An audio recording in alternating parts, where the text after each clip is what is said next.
Welcome back students. कैसे हैं आप सब लोग? उम्मीद करता हूँ आप सब लोग खैरियत से होंगे। जैसा कि हमें मालूम है, हमने एक लेक्चर सीरीज स्टार्ट कर रखी है। सर वो किसके लिए है?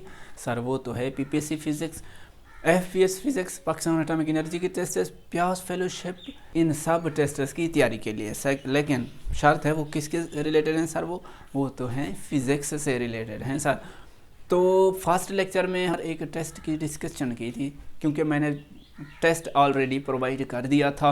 सेकेंड लेक्चर में हमने कुछ ओवरव्यू देखा कि पढ़ना क्या क्या है, और साथ ही साथ इक्वेशंस ऑफ मोशन को देखा था।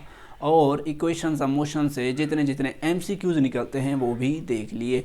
आज जो हम स्टार्ट करने वाले हैं सर वो है डिस्टेंस एंड डिस्प्लेसमेंट से स्टार्ट करते हैं। अच्छा, इनकी डेफिनेशन तो आप लोगों को आती होगी, क्योंकि वो तो बच्चे बच्चे को आती हैं। जो डिस्प्लेसमेंट होता है वो शॉर्टेस्ट डिस्टेंस बिटवीन 2 पॉइंट्स होता है। फर्ज कर लें ये पॉइंट ए है हमारा, ये पॉइंट बी है हमारा। अच्छा, एक गाड़ी चलती है, ए से होती हुई पॉइंट बी के रास्ते से गुजर जाती है, तो इस डायरेक्शन में वो गाड़ी चली। अच्छा, ये क्या हुआ सर? ये तो डिस्टेंस हुआ। अच्छा, ऑरिजिन के लिहाज से देखें तो ये जो बनता है, ये पॉइंट इस पॉइंट तक और इस पॉइंट बी तो ये ऑरिजिन है। अच्छा, डिस्प्लेसमेंट क्या होता है? डिस्प्लेसमेंट तो होता है शॉर्टेस्ट डिस्टेंस। ये हमारा हो गया डिस्प्लेसमेंट। क्या है सर? डिस्प्लेसमेंट। एक शर्त है, जो डिस्टेंस होता है वो ऑलवेज ग्रेटर देन डिस्प्लेसमेंट होता है। हाँ, अगर हो स्ट्रेट लाइन, रास्ता हो सीधा, तब क्या होता है? For the straight line, distance जो होता है वो इक्वल होता है किसके सर? डिस्प्लेसमेंट की मैग्नीट्यूड के। किसके सर? डिस्प्लेसमेंट की मैग्नीट्यूड के। एक एमसीक्यू है, सादा सा एमसीक्यू है, सिंपल सा, बेहद ही आसान। वो कहता है ये एक सर्कल है, ये इसका एक रेडियस सेंटर है पॉइंट ओ। अच्छा, एक बॉडी चलती है, ओ से होते हुई ए तक जाती है। अच्छा, यहाँ तक रुकती नहीं, तो वो करती क्या है? सीधा इस डायरेक्शन में आती है और पॉइंट बी तक रुक जाती है। अगर इस सर्कल का जो रेडियस है, फर्ज कर लें वो 100 सेंटीमीटर का है, 100 सेंटीमीटर का। अच्छा, वो कहता है बताएं इस बॉडी का डिस्प्लेसमेंट क्या होगा। ये सर क्या बात कर रहे हैं? डिस्प्लेसमेंट ऐसे कैसे निकलता होगा? देखें जनाब, जो डिस्प्लेसमेंट होता है मैंने पहले बता दिया है, वो शॉर्टेस्ट डिस्टेंस बिटवीन 2 पॉइंट्स होता है। तो देखें शॉर्टेस्ट डिस्टेंस कौन सा बनता है सर? वो तो ये वाला बनता होगा, ऑफ कोर्स यही बनता है। तो ये किसके इक्वल है? ये तो सारा रेडियस के इक्वल है। अगर ये रेडियस है तो ये भी रेडियस होगा, तो जो डिस्प्लेसमेंट है, डिस्प्लेसमेंट वो रेडियस के इक्वल है। अच्छा, रेडियस कितना है सर? वो तो 100 सेंटीमीटर का है पहले। अच्छा, वो पूछ ले डिस्टेंस इसका क्या होगा? डिस्टेंस, ये तो मसला है, डिस्टेंस कैसे बताना है? नहीं सर, मसला तो नहीं है। डिस्टेंस बताना क्या है सर? डिस्टेंस, बॉडी चलती है कहाँ से?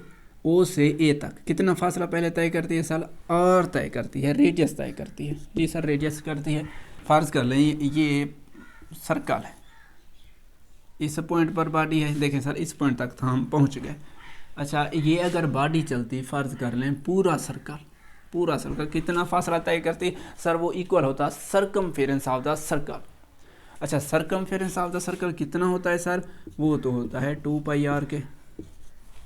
अगर ये चलती पूरा सर्कल, चूंकि इस बॉडी ने इस पूरे सर्कल का चौथा हिस्सा मुकम्मल किया है। देखिए सर, ये चौथा है। चौथा कैसे है सर? देख लेते हैं। सर्कल के 4 हिस्से होते हैं, एक ये, दूसरा ये, तीसरा और चौथा। देखें सर, ये चौथा हिस्सा सर्कल का मुकम्मल किया है, तो हम कह सकते हैं इसको 4 पर डिवाइड करते हैं। 2πr डिवाइडेड बाई 4 क्यों लगाया, डिवाइड क्यों किया? क्योंकि इस बॉडी ने इस पूरे सर्कल का चौथा हिस्सा मुकम्मल किया। अच्छा सर, तो डिस्टेंस कितना बना? r प्लस कितना बचा? 2 बचा, πr डिवाइडेड बाई 2। ये हमारा क्या है सर? डिस्टेंस है। क्या है सर? अब जो हमारे पास है वो रिलेटिव वेलोसिटी का कंसेप्ट है। ये लाखों करोड़ों का कंसेप्ट है। क्या है सर? Relative velocity.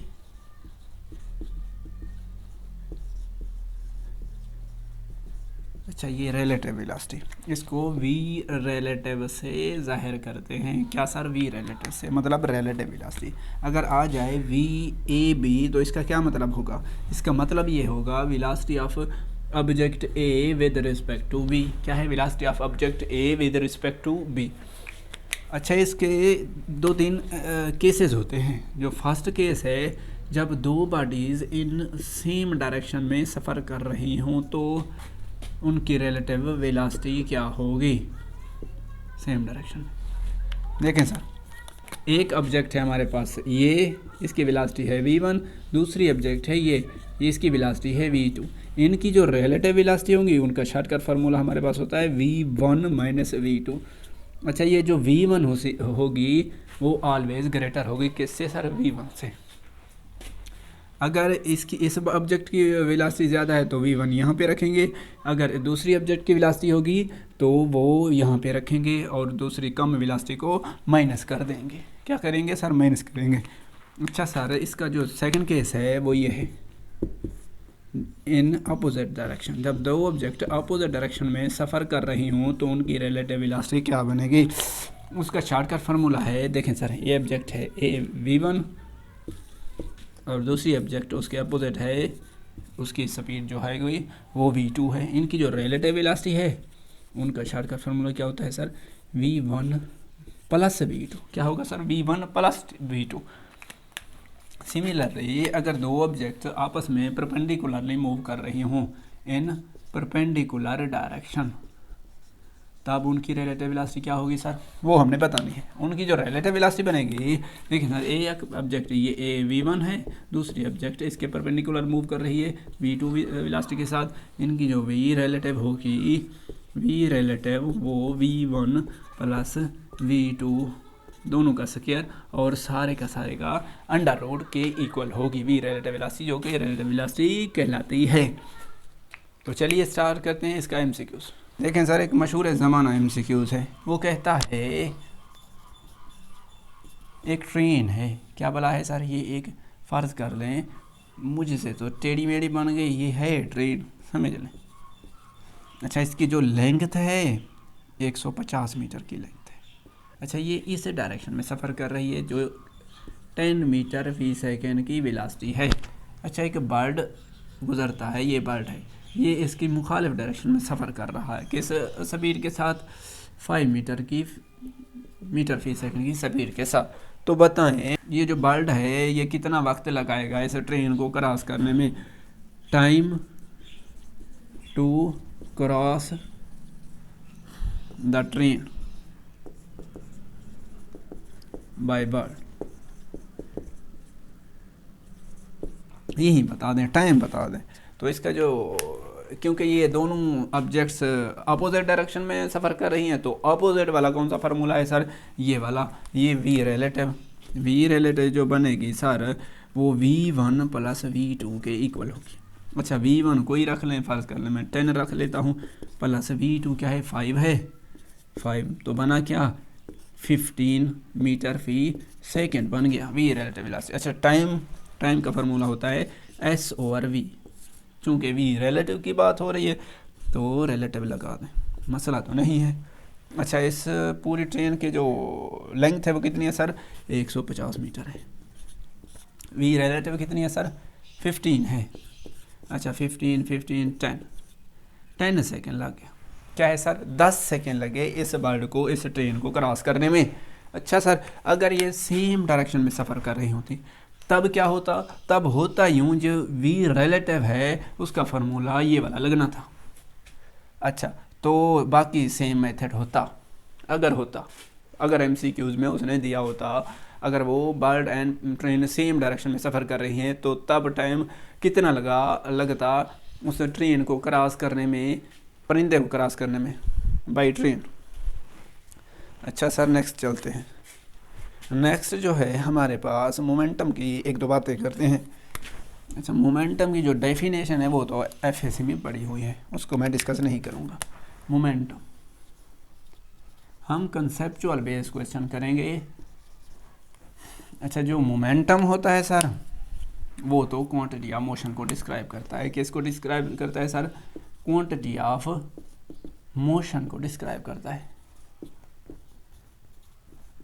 अच्छा, जो इसका फार्मूला होता है वो इज इक्वल टू mv के इक्वल होता है। अच्छा, जो यूनिट होता है वो बनता है न्यूटन सेकेंड। क्या होता है sir? Newton second. In the case of elastic collision की, इन इलास्टिक कुलयन, तब क्या होता है सर? हमारे पास देखें फोर्स होती है वो किसके इक्वल होती है? Rate of change of linear momentum के। In the case of elastic collision या आइसोलेटेड सिस्टम फोर्स क्या होती है सर? ज़ीरो होती है। अच्छा, ज़ीरो पुट करें D V over D T. अच्छा, ये इधर जाएगा, ज़ीरो के साथ मल्टीप्लाई होगा तो ज़ीरो, तो जो डी पी बनेगी वो ज़ीरो के इक्वल। अच्छा, मोमेंटम इंटीग्रेट करें दोनों तरफ से, जो मोमेंटम होगा वो क्या होगा सर? कांस्टेंट के इक्वल आएगा। मोमेंटम क्या है सर? कांस्टेंट। अच्छा, इस दौरान जो दो बॉडीज़ आपस में टकराती हैं उनका मोमेंटम क्या होता है सर? कंजर्व्ड रहता है। क्या रहता है sir? Conserve. Law of conservation of linear momentum की बात करें तो initial momentum is equal to final momentum होता है। जो इनिशियल मोमेंटम होता है सर वो m1 v1 plus m2 v2 is equal to m1 v1 dash plus m2 v2 dash equal होता है। डैश डैश क्यों लगाया सर? टकराने के बाद की वेलोसिटी दोनों ऑब्जेक्ट्स की। अच्छा, मैं जो समझाने वाला हूँ असल वो बात मज़े की है। अगर फ़र्ज़ कर रहे हैं in case of in elastic की बात हो रही हो, इलास्टिक तो हमने एफएससी में कई बार पढ़ा है, इन इलास्टिक की बात हो रही हो तब क्या होगा? तब जो होगा, दो बॉडीज़ हैं, फ़र्ज़ कर लें ये बॉडी ए है, ये बॉडी बी है, ये जब आपस में टकराती हैं तो बनता यूँ है ये दोनों की दोनों वेलोसिटीज़ एक ही, दोनों की दोनों जो बॉडीज़ हैं ए एंड बी एक ही वेलोसिटी के साथ सफ़र कर रही होती है। ये अगर फ़र्ज़ कर रहे चल रही है v1 से, ये चल रही है v2 से। अच्छा जनाब, तो ये हो गया in the case of inelastic collision. जब दोनों टकराती हैं तो वो सेम वेलोसिटी के साथ जकड़ कर एक ही वेलोसिटी के साथ मूव करती हैं। अच्छा, इनकी जो वेलोसिटी होती है उसे हम कहते हैं कॉमन वेलोसिटी। तो कॉमन वेलोसिटी का फार्मूला भी बता दें? जी सर बता दें। जो v कॉमन वेलोसिटी होती है वो क्या होता है sir? Total initial momentum, initial momentum divided by total मास। इसका शॉर्टकट मेथड फार्मूला होता है। क्या मतलब सर? देखें सर, अगर तो ये है, इसका फ़र्ज़ कर लें m1 है, m1, ये अगर है m2 तो ये क्या होगा सर? ये m1 होगा, ये क्या होगा सर? m2 होगा। ठीक हो गया सर, ठीक हो गया, समझ आ गए। अच्छा, तो इसका जो कॉमन वेलोसिटी का फार्मूला होता है total initial momentum divided by total mass. Total initial momentum क्या होगा सर? इनिशियल मोमेंटम ये वाला m1 v1 plus m2 v2 divided by total mass m1 plus m2। अच्छा, एक MCQs करते हैं ताकि मज़ीद समझ आ जाए आप लोगों को। देखें सर, MCQs, एक ऑब्जेक्ट है किस अपना है 2 kg का, वो चल रहा है 8 मीटर फी सेकंड की वेलोसिटी से। अगर दूसरा मैस है, जो दूसरा मैस है वो है फ़र्ज़ कर लें 4 kg का, वो चल रहा है 2 मीटर फी सेकंड की वेलोसिटी से। अच्छा, ये तो आपस में टकराएंगे क्योंकि इसकी स्पीड कम है। टकराने के बाद अगर ये है इन इलास्टिक कुलयन तो दोनों बॉडी आपस में जकड़ कर सेम कॉमन वेलोसिटी के साथ मूव करेंगी। वी कॉमन, अच्छा ये वी कॉमन क्या होगी बताना यही है। अच्छा, जो वी कॉमन होगा sir, V common total initial momentum divided by total mass, ये शॉर्टकट फार्मूला है। अच्छा, जो शॉर्टकट फार्मूले के मुताबिक बनेगा यूँ, मास mv होता है, मोमेंटम क्या होता है सर? mv। इसका मास 2 मल्टीप्लाइड बाई इसकी वेलोसिटी 8 प्लस इसका momentum 4 multiplied by 2 divided by total mass 2 + 4। अच्छा, बनेगा क्या? 16 प्लस 8 डिवाइडेड बाई कितना होगा सर? 6 होगा। क्या बनेगा sir? 24 divided by 6 is equal to 4 metre per second. ये हो गई कॉमन वेलोसिटी हमारे पास। देखें सर कितना आसान है कॉमन वेलोसिटी का। आगे हमारा जो कंसेप्ट है वो सर है इम्पल्स का। इम्पल्स की डेफिनेशन तो आती होगी, ये है भी वेक्टर क्वांटिटी। इम्पल्स जो होता है हमारे पास वो होता यूँ है, impulse is equal to force multiplied by time के इक्वल होता है। जी सर पता है, ये पता है। अच्छा इम्पल्स एक और भी होता है, इसका formula change in linear momentum के इक्वल होता है, जो बनता है एम डेल वी के। असल में जो चेंज इन लीनियर मोमेंटम होता है वो चेंज इन लीनियर वेलोसिटी होता है सर। अच्छा एक एमसीक्यू है, impulse of a moving object. अच्छा मूविंग ऑब्जेक्ट का इम्पल्स होता है, लाजमी तौर पर होता है, वो ही बताना है। देख लेते हैं सर लाजमी होता है कि नहीं होता। जो इम्पल्स का फार्मूला होता है वो सर एम डेल वी के इक्वल है, देख लें सर। अच्छा सर अगर तो कोई if velocity as a constant, अगर कोई ऑब्जेक्ट चल रही हो कांस्टेंट वेलोसिटी के साथ, तो उसका चेंज इन वेलोसिटी क्या होती है, ज़ीरो होती है, पता है हमें सर। अच्छा चेंज इन वेलोसिटी ज़ीरो तो इम्पल्स उसका क्या होगा सर, ज़ीरो होगा। अगर तो वो चल रही है इफ़ वेलोसिटी नॉट कांस्टेंट है, ये नहीं कि वो वेरिएबल वेलोसिटी के साथ अगर कोई ऑब्जेक्ट मूव कर रहा है तो उसका इम्पल्स लाजमी तौर पर होगा, क्योंकि उसका चेंज इन वेलोसिटी ज़ीरो के इक्वल नहीं होता। अगर चेंज इन वेलोसिटी ज़ीरो नहीं है तो इसका क्या मतलब है, एम डेल वी ज़ीरो नहीं है तो ये सारे का सारा फैक्टर क्या है सर, ज़ीरो नहीं हो सकता। मास तो ऑब्जेक्ट का होता है, कोई भी ऑब्जेक्ट उठा लें उसका मास लाजमी तौर पर होगा। एक और एमसीक्यू इसका। अच्छा हेलमेट इज़ पैडेड टू। अच्छा ये हेलमेट हम क्यों पहनते हैं, हम क्योंकि फ़िज़िक्स वाले लोग हैं, हमें पता होना चाहिए हेलमेट क्यों पहनी जाती है, इसका क्या रीज़न है, क्यों हमें नुकसान से बचाती है। चलो देखते हैं सर। इम्पल्स जो होता है सर वो किसके इक्वल होता है sir, F multiplied by T के इक्वल होता है। अच्छा जो एफ होती है वो आई डिवाइडेड बाई टी के इक्वल होगी। जी सर हो सकती है, क्यों नहीं हो सकती सर, हो सकती है। देखें सर जब हेलमेट हम पहनते हैं हमारे सर पर जो लगने वाली चोट होती है उसके चांसेस कम हो जाते हैं। फोर्स के चांसेस क्या होते हैं सर, कम हो जाते हैं। तो होता क्या है, टाइम ऑफ कोलिजन इंक्रीज होता है, यानी कि उस चोट को हमारे सर पर लगने में मज़ीद टाइम इंक्रीज़ हो जाता है, वो टाइम इंक्रीज़ हो जाता है। फोर्स अगर टाइम इंक्रीज़ हो गया तो फोर्स कम लगेगी, हमें कम चोट लगेगी। तो हेलमेट कर दे क्या है, उस टाइम ऑफ कोलिजन को इंक्रीज़ कर देती है ताकि हमारे सर पर लगने वाली फोर्स क्या हो जाए सर, कम हो जाए। सर अब हम स्टार्ट करने वाले हैं छोटे छोटे एमसीक्यूज़। वो छोटे छोटे एमसीक्यूज़ कैसे हैं, कैसे दिखते हैं वो देखते हैं सर। बताना ये है कि रेशो ऑफ 1 माइक्रोमीटर टू 1 गीगामीटर क्या बनेगी, ये आसान है। 10⁻⁻⁶ माइक्रोमीटर बनेगा, गीगामीटर 10⁻⁹ बनता है। जब ये ऊपर जाएगा तो 10⁻⁶ - 9 -15 मीटर बन जाएगा। -15 मीटर नहीं लगेगा क्योंकि मीटर भी कैंसिल हो जाएंगे। अच्छा एक और एमसीक्यू है, मशहूर ज़माना MCQ, number of attometres in 1 millimetre. जो 1 मिलीमीटर है वो 10⁻³ के इक्वल होता है, 3 मीटर के इक्वल होता है। अच्छा किसी ना किसी तरह हमने एटो लेकर आने हैं यहाँ पर। वो कैसे लेकर आएंगे, एक चेंजिंग करेंगे, एक कुर्बानी देंगे। वो कौन सी कुर्बानी है, 10⁻15 के साथ मल्टीप्लाई बाई 10⁻⁻15 के साथ मज़ीद मल्टीप्लाई कर देंगे। अच्छा ये क्यों किया सर, मैथ के रूल के मुताबिक ऐसा हम कर सकते हैं तो क्यों नहीं करेंगे, हमें अपनी पटकी बचानी है।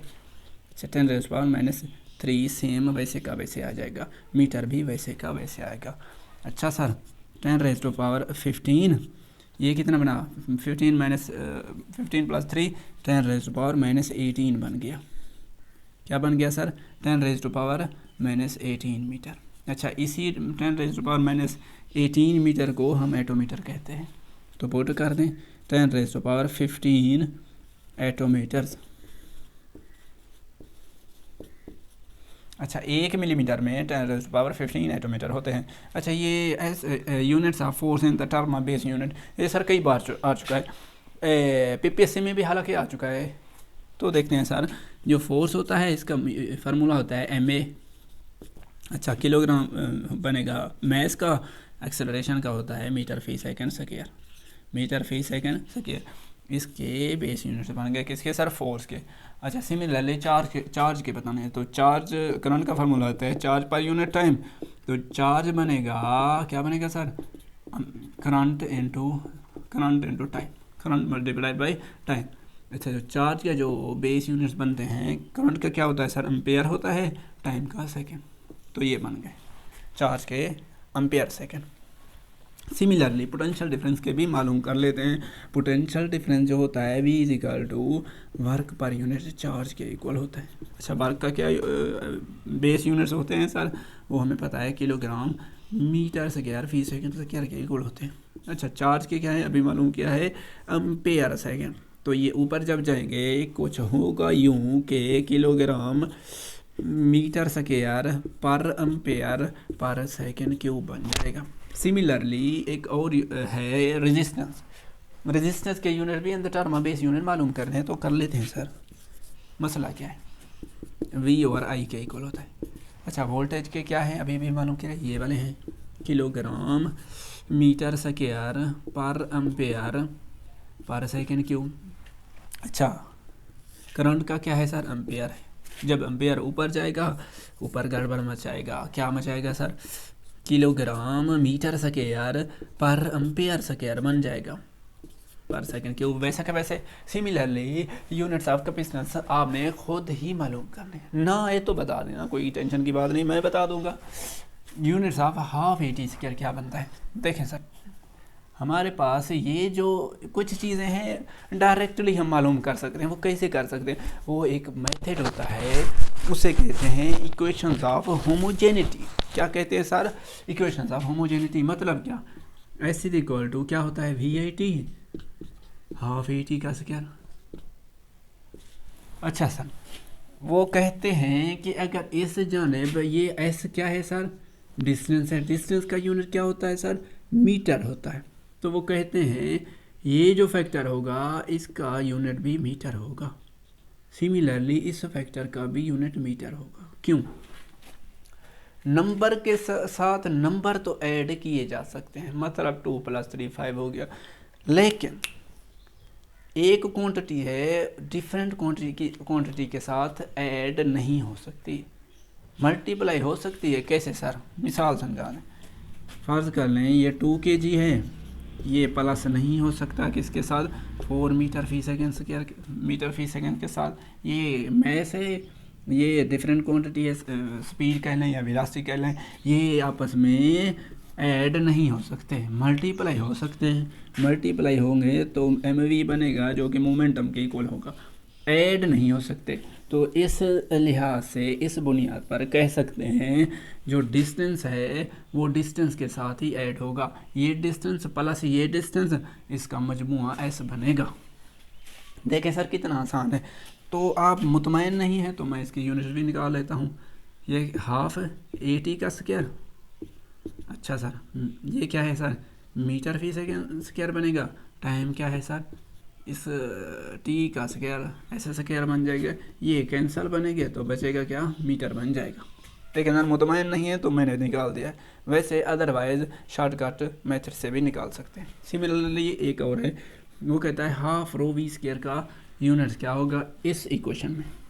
इक्वेशन सारी की सारी दे दी है। अच्छा, ये रो जो है वो डेंसिटी है।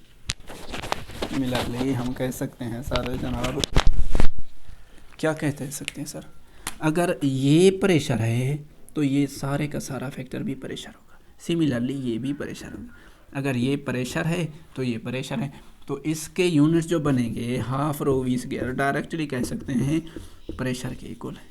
अच्छा, प्रेशर किसके, पास्कल के होता है या न्यूटन पर मीटर स्क्वायर के, इसके इक्वल होता है, पास्कल के इक्वल या न्यूटन पर मीटर स्क्वायर के इक्वल हो सकता है। सिमिलरली एक और इक्वेशन है, इक्वेशन ऑफ होमोजेनिटी के लिहाज से इसको हम क्या करेंगे, हम इसको सॉल्व करेंगे। अगर ये मीटर फी सेकेंड है वेलोसिटी का यूनिट, तो ये भी मीटर फी सेकेंड होगा। सिमिलरली ये भी क्या होगा सर, मीटर फी सेकंड होगा। ये है, अगर ये मीटर फी सेकंड है, इसका यूनिट भी, तब तो ये इक्वेशन करेक्ट है। अगर ना होता तो ये इक्वेशन करेक्ट वैलिड ना होती। इसे कहते हैं इक्वेशंस ऑफ होमोजेनिटी के लिहाज से इसको सॉल्व करना। सिमिलरली के की यूनिट बताना है, ये इस इक्वेशन में देखें सर, अगर ये मीटर फी सेकंड है ये वाले, तो ये सारे का सारा क्या होगा, ये भी मीटर फी सेकंड, ये भी मीटर फी सेकंड। अच्छा सर, ये मीटर फी सेकंड है तो चेक करते हैं तो के यूनिट क्या होंगे।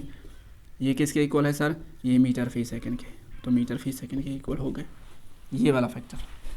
अच्छा सर, अच्छा के यूनिट बताने हैं तो मीटर फी सेकंड, ये टी नीचे जाके डिवाइड होगा, टी की जगह सेकंड लगा दें, तो जब ऊपर जाएगा जो के यूनिट बनेंगे वो मीटर फी सेकंड स्क्वायर के, ओनली के, इससे सारे फैक्टर के मीटर फी सेकंड के इक्वल होते हैं।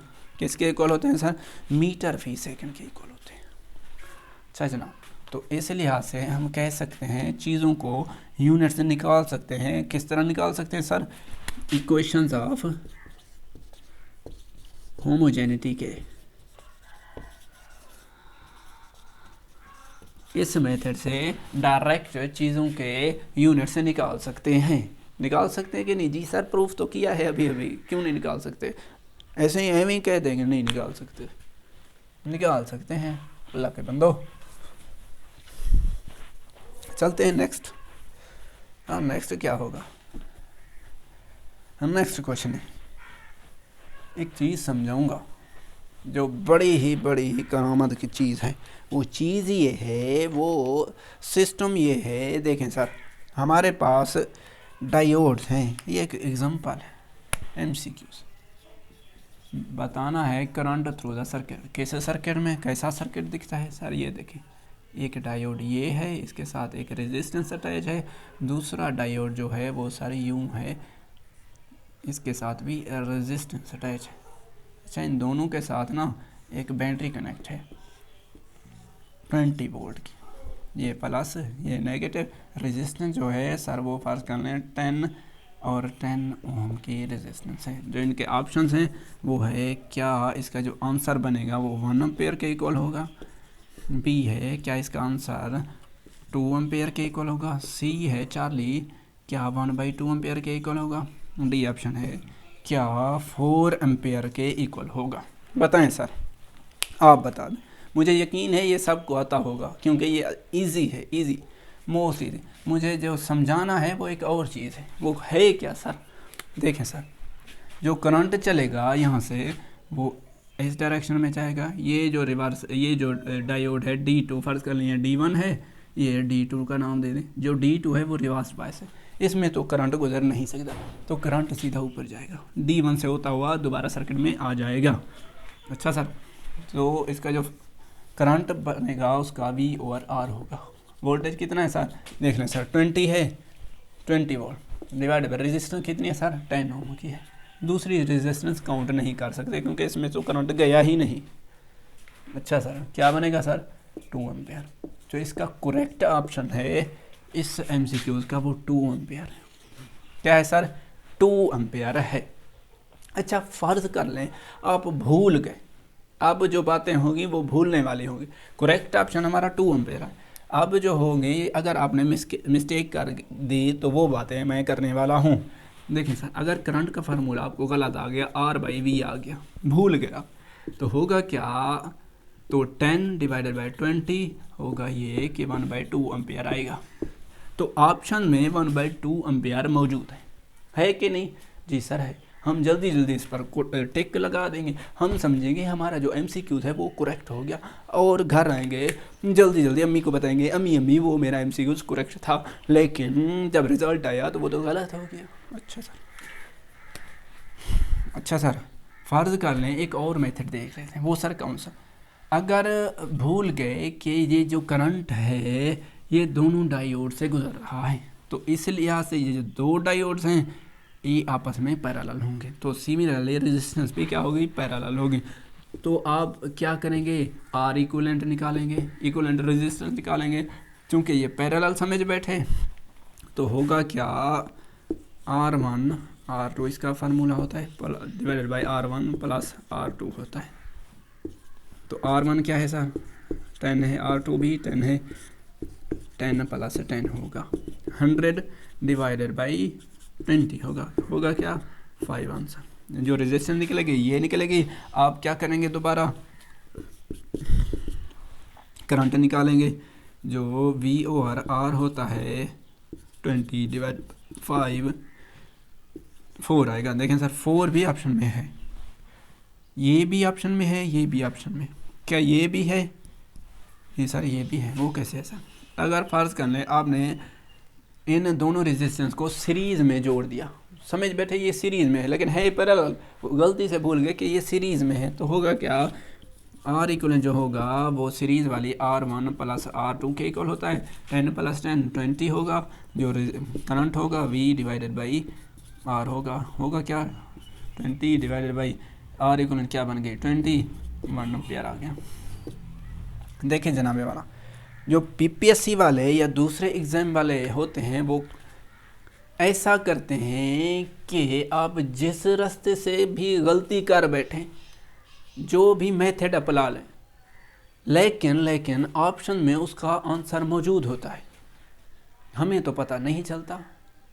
अगर आपको आता है एग्ज़ाम करेक्ट तो ये वाला फार्मूला लगा कर, कौन से वाला, ये वाला, इजी उसका आंसर 2 एम्पेयर दे सकते हैं। हमारा करेक्ट ऑप्शन क्या है सर 2 एम्पेयर, मैंने बता दिया। अगर ये गलती कर बैठे, ये जो मैंने समझाया है ना, अगर आपने गलती कर दी ये सारे का सारा, तो गलती वाले भी आंसर जो निकलेंगे वो ऑप्शंस में मौजूद होंगे। तो होगा क्या, हम समझेंगे हमारा पेपर सही हो गया, लेकिन सही तो नहीं है।